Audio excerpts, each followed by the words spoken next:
Hello বন্ধুরা, welcome back to my channel. আজ আমরা তৈরি করছি ঐতিহ্যবাহী চিবিয়ে খাওয়ার মতো কুমড়ার স্লাইস। বাইরে হালকা শুকনো আর ভেতরে নরম, স্বাদে দারুণ মজাদার একটি মিষ্টি নাস্তা। প্রথমে কুমড়া ভালো করে খোসা ছাড়িয়ে নিন, তারপর কেটে ভেতরের শাঁস ও বীজ বের করে ফেলুন। এরপর ছোট ছোট টুকরো করে প্রায় 80% পর্যন্ত শুকিয়ে নিন। শুকানোর পর পরিষ্কার পানি দিয়ে ধুয়ে ভালোভাবে ঝরিয়ে নিন।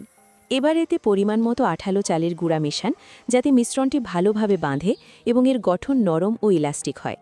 তারপর এটি একটি ঝুড়িতে রেখে তেলের ওপরে উচ্চ আঁচে প্রায় 30 মিনিট ভাপে সেদ্ধ করুন।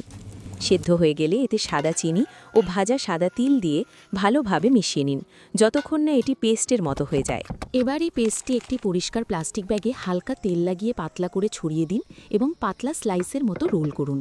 ওপরের স্তরটি সাবধানে খুলে ফেলুন। এগুলো রোদে ছড়িয়ে শুকাতে দিন এবং মাঝে মাঝে উল্টে দিন। যদি কোনো ব্যাগ বা কভার থাকে তা সরিয়ে ফেলুন। পুরোপুরি শুকানো পর্যন্ত শুকানোর প্রক্রিয়া চালিয়ে যান। টুকরো টুকরো করে কেটে নিন। তৈরি হয়ে গেল আপনার সুস্বাদু মিষ্টি নাস্তা।